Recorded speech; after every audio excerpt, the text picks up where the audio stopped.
Boa tarde a todos. Obrigado que vocês vieram destinar o tempo de aprendizado e tomara que esse tempo, essa hora, vamos assim dizer, entre ir e vir, seja transformador para a vida da gente. Cada coisa que a gente ouve, cada coisa que a gente estuda, cada coisa que a gente pode aprender, pode ser o início de uma transformação. Ou, além de ser o início, muitas vezes pode ser o reforço. Porque muitas vezes a gente dá umas escorregadas, né? Quantas vezes durante o dia nós não damos umas escorregadas e daí a gente tem que puxar o pezinho de volta, refazer, refortalecer e retomar o caminho.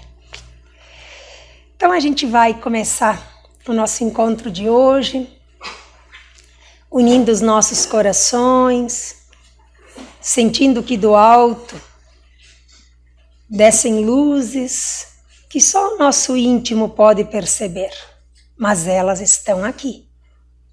Os benfeitores estão aqui.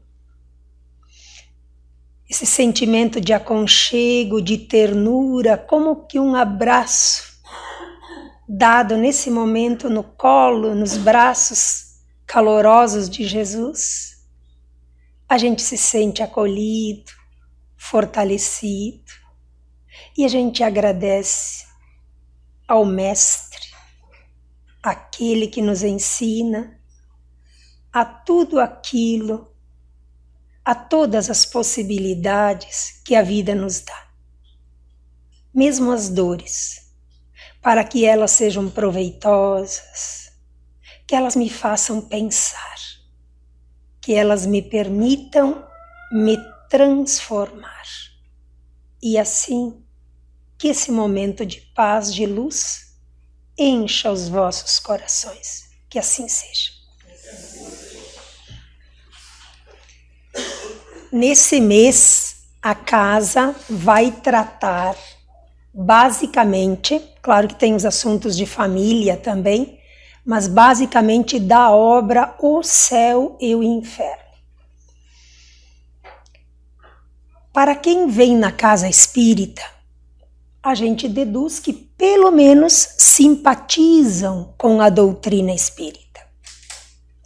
Mas o aproveitamento, se além de simpatizar com a doutrina espírita, a gente destinar um pouco de tempo para estudar o que as obras da doutrina espírita nos trazem de esclarecimento, vai ser o que a gente chama de salto quântico.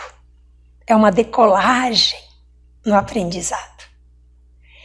E a doutrina espírita, ela não é a doutrina dos homens, não foi uma ideia dos homens. Ela foi sim uma ideia que veio do alto, que a gente chama de a terceira revelação. Ditada, escrita, exemplificada, comprovada pela manifestação dos espíritos. Então, quem ainda pode, além de simpatizar com a doutrina espírita, puder estudar, vai dar uma galopada no aprendizado e no aproveitamento. Então, a gente está estudando, está refletindo sobre o céu e o inferno, que é este livro aqui, ó. Um dos 5 livros da codificação espírita. São 5, só 5 livros, riquíssimos, mas são 5 livros. É a 4ª obra que embasa, que estrutura, que ensina sobre a doutrina espírita. Então o título dele é O Céu e o Inferno, ou A Justiça Divina. Justiça divina. Então não é justiça dos homens, é justiça do alto, segundo o Espiritismo. Então essa é a obra. Ela foi publicada em 1865, em Paris, por Allan Kardec. E, inexplicavelmente, o Céu e o Inferno e a Gênese, que é a última obra da codificação espírita, são as duas obras talvez menos estudadas e lidas pelos espíritas. É uma pena, porque ela é a obra Céu e Inferno, é um monumento de aprendizado. O livro questiona, explica muito sobre a vida futura. Hoje o tema é o futuro e o nada. São duas versões que a gente vai falar aqui hoje. A gente vai falar de 3, mas é o título do primeiro capítulo da obra O Céu e o Inferno.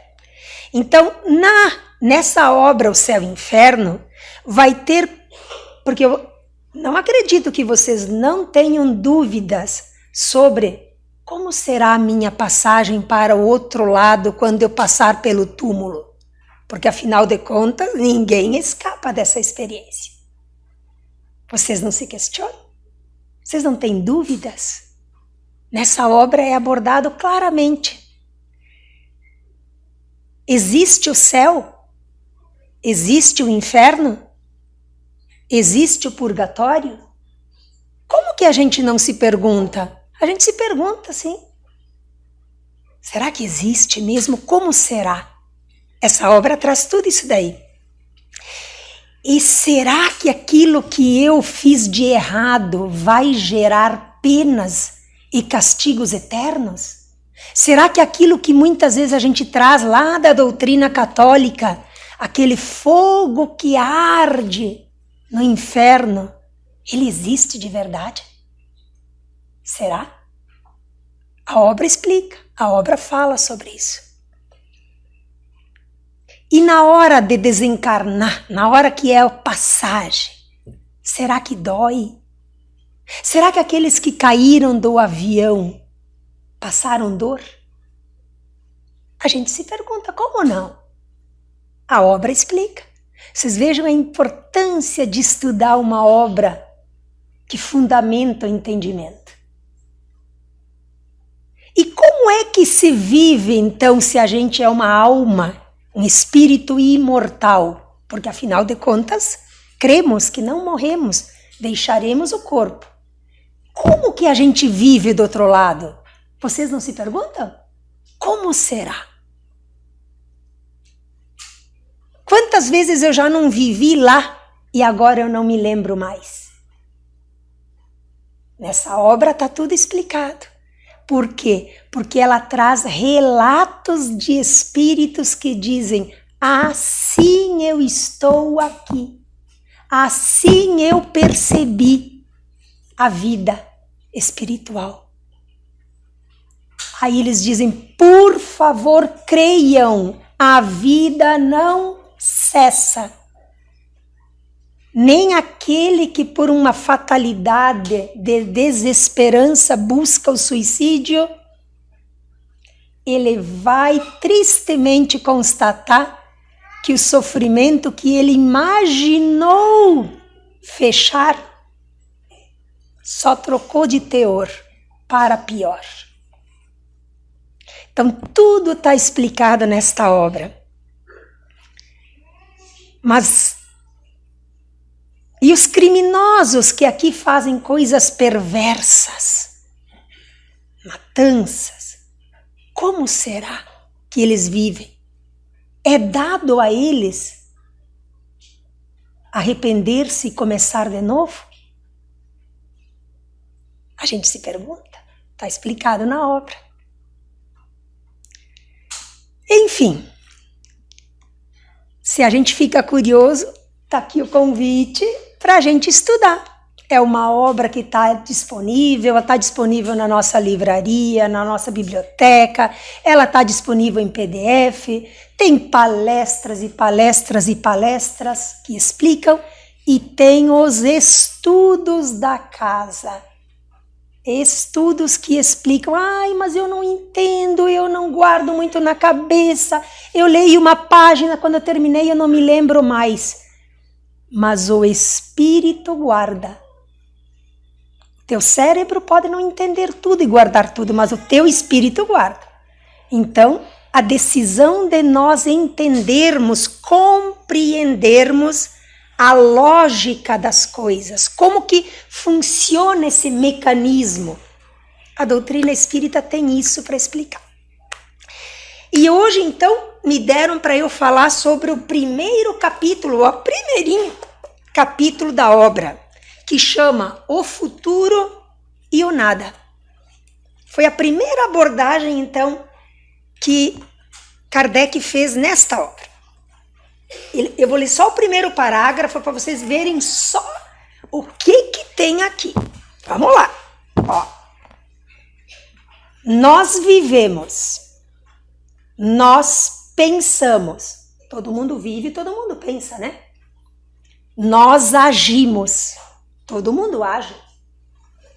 Eis que é verdade, que é positivo. Nós morremos, o que não é menos certo. Ninguém aqui veio para semente. Deixando a terra, para onde vamos? Ele já começa com essa pergunta. Em que nós nos tornaremos? Nós seremos melhores ou piores? Seremos alguma coisa ou seremos o nada?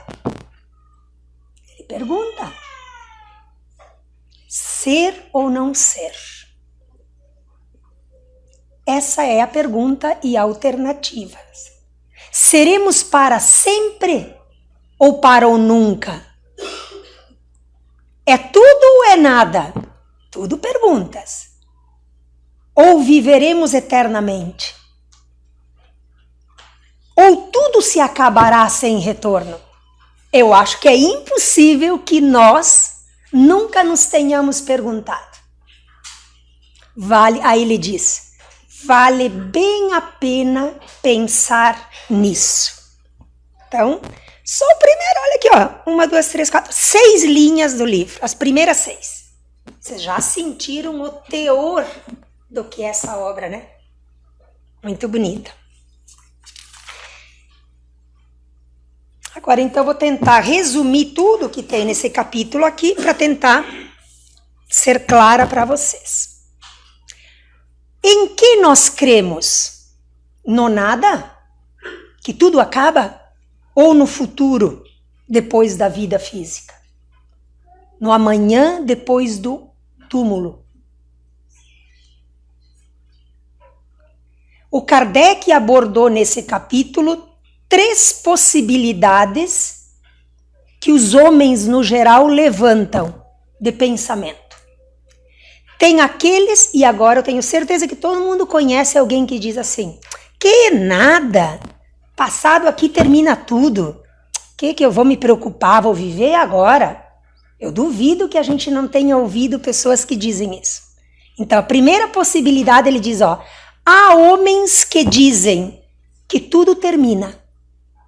É uma doutrina, um conhecimento, uma conduta chamada de neantismo, ou nadismo, ou nada, ou nadismo. Aí depois ele diz, tem uma segunda posição dos homens, porque a gente já sabe, né? Nós vivemos, na nossa grande maioria, junto com pessoas que têm um desenvolvimento de espiritualidade, muitas vezes até rudimentar, mas, né? Tem. E aí ele diz assim, ó, existe aqueles, então, que têm um pouco de fé, um pouco de conhecimento, mas também na hora do acreditar na vida que virá, mais ou menos. Aí eles dizem assim, por exemplo, as religiões orientais têm muito do que eu vou dizer agora, que é uma coisa chamada panteísmo. É outro grupo, vamos assim dizer. E tem a terceira abordagem que o Kardec faz, então, o nada, os que creem mais ou menos, um pouquinho, um pouco ali, um pouco aqui, e o que a doutrina espírita traz de conhecimento. Aí ele diz assim, ó, no Espiritismo, a compreensão... Agora, olhem bem, vamos prestar bem atenção para a gente ver o que a gente vem fazer aqui mesmo quando a gente vem numa palestra. A compreensão das coisas, ó, compreender as coisas, através da comprovação de que a vida continua. Se assim não crêssemos, não estaríamos aqui. Pelo menos eu tenho convicção que todos nós que estamos aqui cremos que após a passagem, nova vida continuará. A mesma vida continuará com outro jeito. A vida continua com o desenvolvimento da nossa responsabilidade sobre aquilo que fazemos. Não é verdade que a gente tenha consciência sobre o que eu faço, como faço? Eu tenho certeza que todos nós temos isso daí. Nós estamos buscando desenvolver a nossa moralidade. Quem vem aqui sentar na cadeira para assistir uma palestra não está buscando outra coisa senão querer ser melhor, agir melhor, ajudar melhor, receber melhor, viver melhor. Desenvolver isso se chama desenvolver a moralidade, aquilo que é moral. E com isso, desenvolver essa melhora constante e por conta dessa vontade de ser melhor, nós começamos a construir, nem que seja um pouquinho, mas a felicidade terrena. A felicidade, Jesus disse, a felicidade completa não é deste mundo, porque deste mundo seria só se eu pensasse nas coisas materiais. Mas a gente pode desenvolver o sentimento de felicidade quando? Quando eu quero ser melhor. E com isso, construindo esse sentimento de ser melhor através da minha vontade, porque não é o outro que me obriga, é eu quero ser melhor e por conta disso eu me esforço. Vontade e esforço. Agora então são essas três. Agora eu vou falar rapidamente sobre o nada. Pela crença do nada, aqueles que dizem que não termina, não dá nada, vamos viver agora e pronto. O homem inevitavelmente concentra o seu pensamento na vida presente. Não haveria com o que se preocupar com o futuro, do qual ele nem se preocupa. Os que dizem, vou viver hoje, eles pensam assim, eu conheço pessoas que dizem isso, conheço. Vamos desfrutar o que está aqui e agora, vamos desfrutar o máximo, pois depois disso tudo, acabará. Vai acabar, para que eu vou me importar? Tem gente que diz, muita gente. Vamos aproveitar depressa, pois não sabemos quanto tempo durará. Então esse é o pensamento daqueles. E aí o Kardec diz assim, observem se os amigos que dizem isso, ou conhecidos que dizem isso, não buscam maneiras de se esquivar de suas consequências morais. É uma maneira de fugir. Tinha uma pessoa uma vez que me disse assim, eu mandei até um texto para ele, uma época de uma situação, ele disse, olha, tu sabe que eu ouvi aquele texto e até gostei, mas ele disse para mim assim, mas eu achei que ser espírita é muito difícil. Nessa encarnação, nesta vida, ele disse para mim, não disse encarnação, nesta vida eu não quero ser espírita. É muito exigente. Ele me disse isso. Aí o Kardec diz assim, na maioria desses incrédulos do nada, olha o que ele diz ali, há mais fanfarronices, sabe os caras fanfarrão que dizem da boca para fora? Do que incredulidade verdadeira. Porque, na maioria das vezes, eles têm mais medo do nada do que desejam fazer parecer. Sabe o cara fanfarrão que não quer pensar em nada? Geralmente é essa a realidade que acontece. Então esses são os do nada. Aqueles que são o mais ou menos. Agora vamos lá. Não é o mais ou menos, é uma outra visão. Eu vou tentar, porque o tempo não permite muito. Sobre o panteísmo, que é a segunda opção. Ela admite, então, a doutrina do panteísmo, ela admite a existência de um princípio inteligente, de uma alma, que há mais coisas do que a matéria. Só que ela diz que o indivíduo absorve em si, ao nascer, uma parcela desse princípio inteligente, que é a alma, que lhe dá vida, porém, quando ele morre, a crença dessa ala espiritualista, digamos assim, ela diz, olha, este ser, ele se junta a um todo do universo como se fosse uma gota no oceano. Ela não tem mais uma vida a cuidar depois do túmulo. Essa é a outra asa, vamos assim dizer, de pessoas que compreendem muitas doutrinas espiritualistas que acreditam nisso.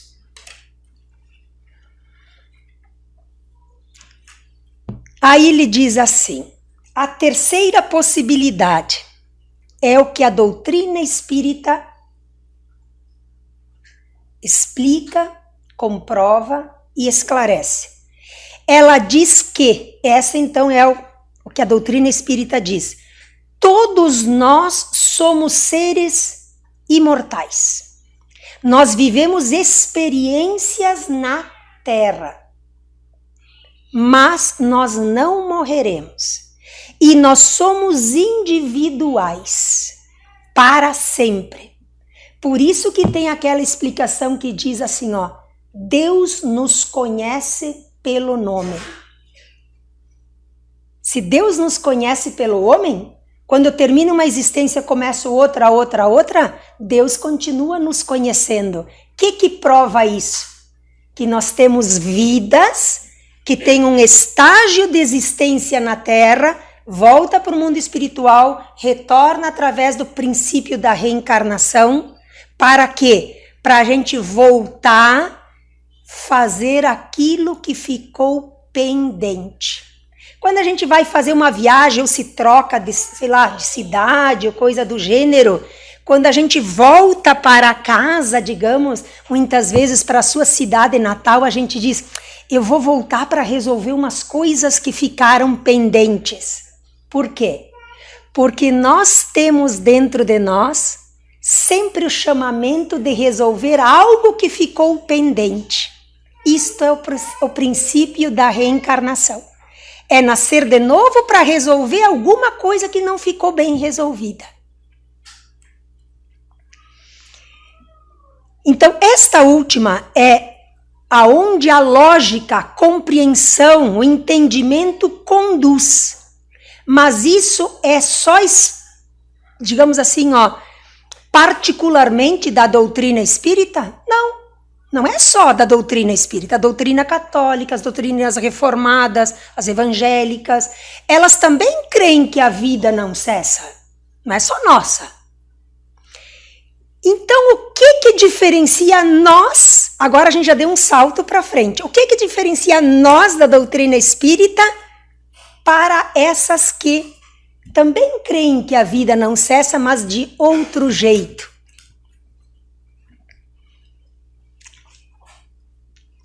Aí ele vai dizer o seguinte, todas as religiões, ou grande parte delas, têm admitido o princípio da alma após a morte. E também falam dos castigos e dos gozos após a morte. Nós acreditamos numa vida que a gente vai para as colônias espirituais, vai para o cuidado dos espíritos superiores, se preparar para voltar, e outras doutrinas dizem que as pessoas, que as almas, os espíritos ficam aguardando a hora do juízo final. Então, o que difere nós deles? Se eles também acreditam mais ou menos bem perto do que nós acreditamos. O que muda para nós é o entendimento do que vem e como vem depois da morte. Para algumas doutrinas outras, ou tu fez bem e foi para o céu, ou tu fez mal e vai arder no fogo do inferno eternamente, ou tu fica lá esperando no purgatório até que alguém reze por ti para tu dar uma melhoradinha no teu estado lá de alma. Isso é o que as doutrinas outras dizem. A doutrina espírita diz assim, você leva para outra vida aquilo que você é. E cabe a você buscar a melhora. Ninguém vai arder no fogo do inferno. A passagem dolorosa vai se verificar se a sua consciência lhe acusar. Mas se nós nos prepararmos para a morte de modo diferente, a gente vai perceber que nós somos necessitados do perdão divino. Então a nossa postura de dizer, meu Deus, eu errei por ignorância, por orgulho, por vaidade, por egoísmo. Agora quero ser melhor. Eu posso pensar assim quando? Quando encarnado ou depois de desencarnado. Porque o espírito não perde a consciência de si. O que ele precisa é humildemente se sentir e se colocar no lugar de necessitado de amparo. Então, para nós espíritas, todos que estão no mundo espiritual estão num lugar de acolhimento. Só não usufrui se virarmos as costas para essa possibilidade. Então, quando nós no mundo espiritual formos cabeçudos, teimosos e não quisermos aceitar ajuda, aí sim nos agruparemos em sintonia em sofrimento. Mas é uma escolha do espírito. Então, se nós formos treinando o nosso ser para querer ser melhor, já aqui nós estaremos ensaiando como nós vamos agir no mundo espiritual. Nós não precisaremos que venha o fim dos tempos para nos dar a oportunidade de ressurgir. Ressurgiremos tão logo nos sentirmos capazes de retornar novamente à vida física para fazer o quê? Para ir lá resolver alguns probleminhas que eu deixei pendente. Isto é reencarnação. Não sei se vocês conseguiram, todo mundo conseguiu pegar o raciocínio. Então, isso nos difere. É essa crença, essa certeza, essa fé no futuro, porque a doutrina espírita praticamente desenha para nós o que é a vida futura. E como é que ela desenha para nós como é a vida futura? Através da manifestação dos espíritos que já foram para a vida futura, estão lá e vêm se manifestar aqui, o que a gente chama de fenômenos mediúnicos. Então, a ciência espírita, ela se sustenta naquilo que a ciência dos homens não consegue refutar. Muitos cientistas são absolutamente materialistas, mas muitos já começam a tirar o pezinho ali do freio, porque eles dizem, não é possível. Não há ordem das coisas, ordem do universo, ordem das coisas sem uma grande inteligência. Como é que o universo, a natureza pode ser tão perfeita se não houver uma inteligência que governa?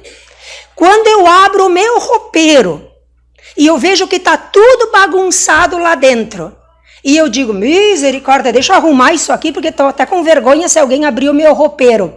A minha inteligência vai organizar, vai ver o que precisa, o que não precisa. Vocês entenderam? Arrumar as panelas, os pratos lá nas prateleiras, na pia lá em casa. Aí não há ordem sem inteligência. E não há ordem sem esforço. E é assim que nós devemos organizar a nossa vida, com ordem, com inteligência, com esforço. De graça não sai nada. Nem almoço grátis não tem para ninguém. Quando tem grátis, alguém pagou. Entenderam que as coisas têm lógica? É isso que a doutrina espírita vem dizer. É assim que é o futuro. E não é da invencionice de alguém. Não, não é.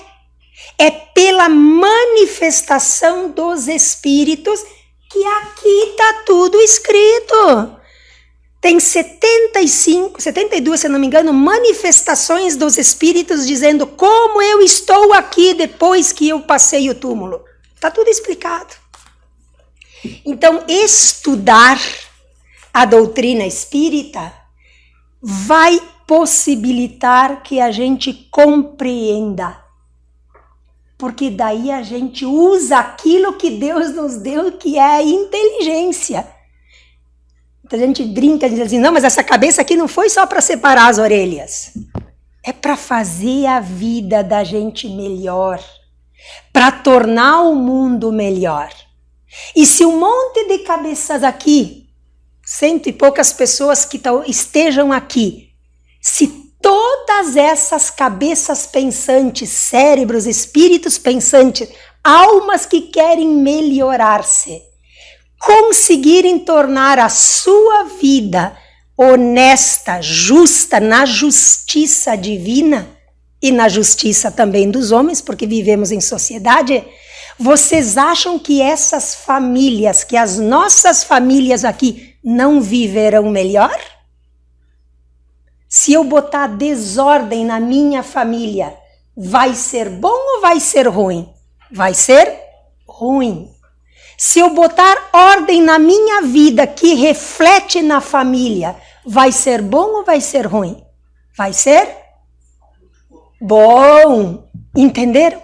Nós somos o resultado do que nós temos capacidade e esforço, vontade, não dá para ter preguiça, não.